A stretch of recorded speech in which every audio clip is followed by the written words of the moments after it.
Hello friends, cognitive recipes চ্যানেলে আপনাদের সবাইকে স্বাগত জানাই। আজ আমি দুর্গা ছাতুর একটা অসাধারণ রেসিপি আপনাদের সঙ্গে শেয়ার করব। আশা করি এই রেসিপিটা আপনাদের সবার খুব ভালো লাগবে। তাহলে চলুন বন্ধুরা, আমরা রেসিপিটা দেখে নেব। আমার সবার প্রথমে লাগছে দুর্গা ছাতু। আমি দুর্গা ছাতু হাফ কেজি নিয়েছি। আর এগুলো আমি আগের দিন কিনেছিলাম, তো আমি এগুলোকে একটা পলিথিনে বেঁধে ফ্রিজে রেখে দিয়েছিলাম। এগুলো আগের দিনে একদম ছোট ছোট কুঁড়ি ছিল, আজকে একটু বড় হয়ে গেছে। এবার এই ছাতুগুলোকে পরিষ্কার করার জন্য একটা বাটিতে জল নিয়েছি, আর এই জলের মধ্যে ছাতুগুলোকে একটা একটা দিয়ে দিচ্ছি। একটা একটা ছাড়াবো, আর মাটিগুলো যেগুলো লেগে আছে জলের মধ্যে থাকলে নরম হয়ে জলের নিচে পড়ে যাবে, আর পরিষ্কার করতেও অল্প সময় লাগবে। আর আমি যেভাবে ছাতুগুলো পরিষ্কার করছি ওইভাবে পরিষ্কার করলে কিন্তু খুব অল্প সময়েই অনেকগুলো ছাতু পরিষ্কার করা নেওয়া হয়ে যাবে। তো এইভাবেই আপনারা পরিষ্কার করে নেবেন, একটা ব্লেড দিয়ে অল্প অল্প ছিলে নেবেন যাতে বেশি নষ্টও না হয়। এই যে দেখুন, পুরো পরিষ্কার হয়ে গেছে খুব সুন্দরভাবে, একটুও কাদা লেগে নেই। দিয়ে আমি একটা পাত্র নিয়ে নিয়েছি ছাতুগুলো রাখার জন্য। এবার আমি আর একটা ছাতু পরিষ্কার করে দেখিয়ে দিচ্ছি। আজ আমি দুর্গা ছাতুর যে রেসিপিটা আপনাদের সঙ্গে শেয়ার করব, ওইভাবেও আপনারা দুর্গা ছাতুটা বানিয়ে দেখবেন। আশা করি খুব ভালো লাগবে। আর ভালো লাগলে প্লিজ কমেন্ট আর সাবস্ক্রাইব করো, আর আমার পাশে থেকো, আমাকে সাপোর্ট করো। এই যে দেখুন, আমি সবগুলো ছাতু খুব ভালোভাবে পরিষ্কার করে নিয়েছি। এবার কেটে নেওয়ার পালা। এবার একটা চপিং বোর্ড নিয়ে নিয়েছি, দিয়ে আমি এই যে দেখুন এই পরিমাণ মতো কেটে নিচ্ছি। এই যে দেখুন, ঠিক এতটা লম্বা করে কেটে নেব, দিয়ে 4 ভাগে ভাগ করে নিচ্ছি। ডাঁটাটাকেও কেটে নিচ্ছি সেম একই সাইজ করে।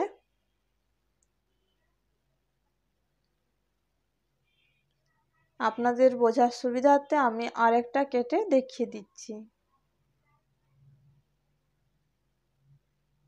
এই যে দেখুন, সবগুলো ছাতু কেটে নেওয়া হয়ে গেছে।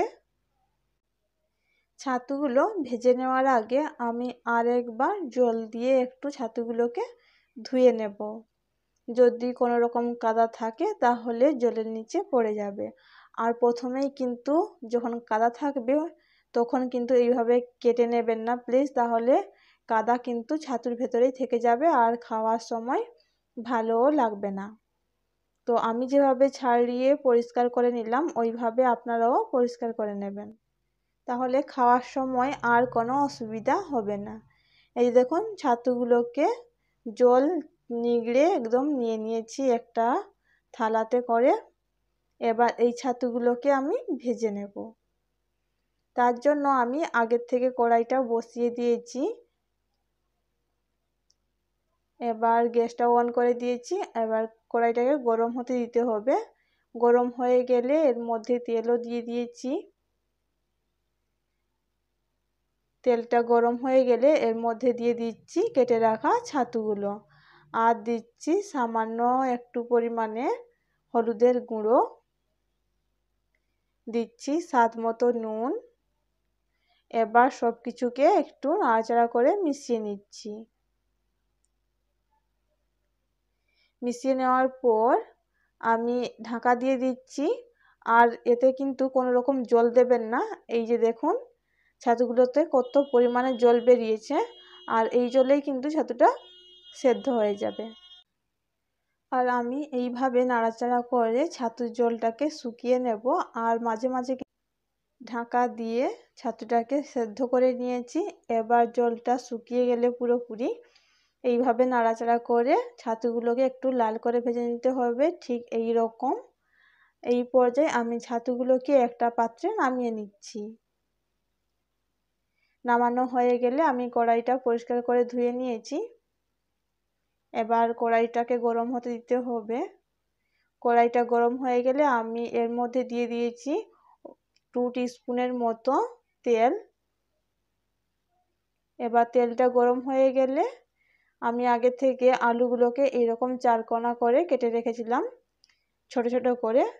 এই আলুগুলোকে কড়াইতে দিয়ে দিয়েছি আর দিচ্ছি স্বাদ মতো নুন, সামান্য পরিমাণে হলুদের গুঁড়ো।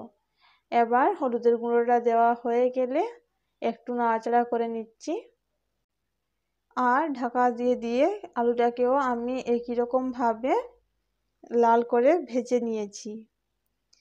আলুটা ভাজা হয়ে গেলে আমি কড়াইতে আবারও তেল দিয়ে দিয়েছি বাকি রান্নাটা করার জন্য। তেলটাকে গরম হতে দিতে হবে। তেলটা গরম হয়ে গেলে আমি এর মধ্যে দিয়ে দিচ্ছি সামান্য একটু চিনি। চিনিটা আমি কালারের জন্য দিচ্ছি। আর এই চিনিটা যখন লাল হয়ে উপরের দিকে উঠে আসবে ওই পর্যায়ে কিন্তু আমি পেঁয়াজগুলো দিয়ে দেব। এই যে দেখুন চিনিটা উপরের দিকে উঠে আসছে, এই পর্যায়ে আমি পেঁয়াজটা দিয়ে দিচ্ছি আর পেঁয়াজটাকে আমি একটু লাল করে ভেজে নেব।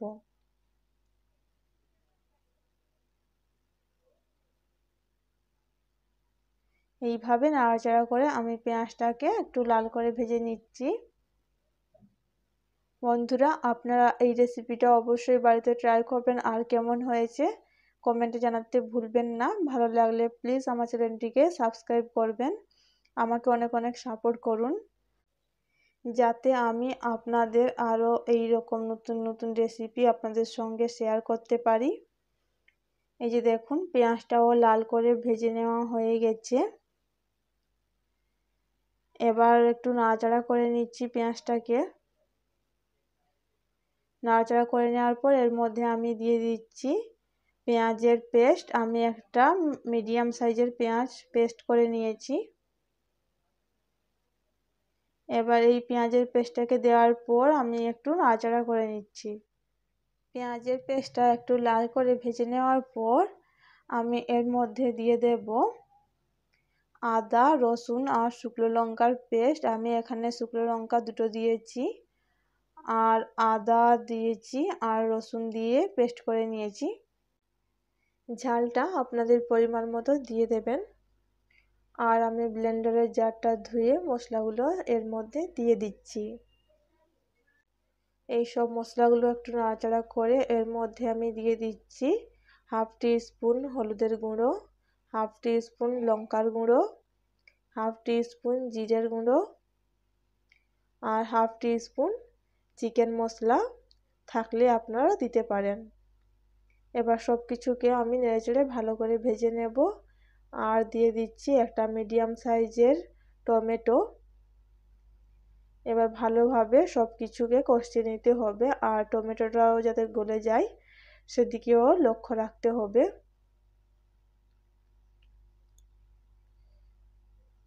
এই যে দেখুন মশলাটা খুব ভালোভাবে কষিয়ে নেওয়া হয়ে গেছে। এবার এর মধ্যে আমি দিয়ে দিচ্ছি আগের থেকে ভেজে রাখা ছাতু আর আলুগুলো। ছাতু আর আলুটা দেওয়ার পর আর একটু নাড়াচাড়া করে মশলার সাথে কষিয়ে নিচ্ছি। কষিয়ে নেওয়ার পর আমি এর মধ্যে দিয়ে দিচ্ছি পরিমাণ মতো জল। আমি ছাতু আর আলুটাকে একটু কষা কষা বানাবো তাই আমি অল্প পরিমাণে জল দিয়েছি। আপনারা যদি ঝোল বানাতে চান তাহলে আপনারা একটু বেশি পরিমাণে জলটা দেবেন। আর আমি এর মধ্যে দিয়ে দিয়েছি কাসুরি মেথি দিয়ে ঢাকা দিয়ে দিয়েছি আর মাঝে মাঝে নাড়াচাড়াও করে নিয়েছি যাতে মশলাগুলো সব সবজির সাথে ভালোভাবে মিশে যায়। এই রেসিপিটা ঠিক হয়ে যাওয়ার আগের পর্যায়ে আমি সামান্য পরিমাণে একটু চিনি দিয়ে দিলাম। এই রান্নাটা একটু বেশি ভালো লাগবে। তো এবার আমি গ্যাসটাকে অফ করে দিয়েছি।